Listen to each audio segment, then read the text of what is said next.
Niagara Parks has been very active in sort of filling out the stories of this particular region, all up and down the Niagara River corridor. It really sort of became amplified when the Landscape of Nations commemorative memorial was unveiled, and that really set into motion greater attention and focus on the Indigenous history of the area.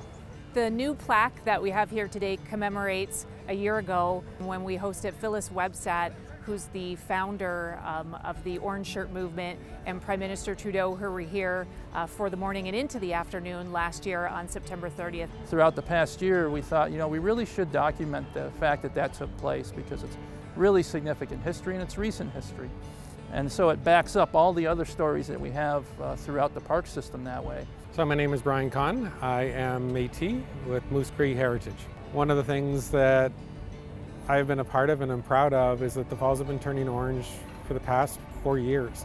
And that is a way of acknowledging what went on. And it's not just something that happens here in Niagara Falls. It's often said if you live in Niagara Falls that we have the most famous address in the world.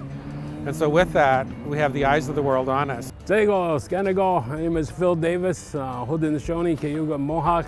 Today marks the 3rd year of having Orange Shirt Day, and for me, that's truth and reconciliation in action. Things are being discussed more, especially since the announcement of the original 215 victims found in a residential school.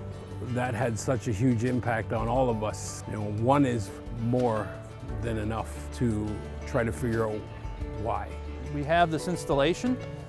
There is an exhibit, if you will, between the power station and Table Rock. Adding this panel really, for me, kind of tops off that exhibition. And it's based on real history that we made here, so I think it was really fitting to do that.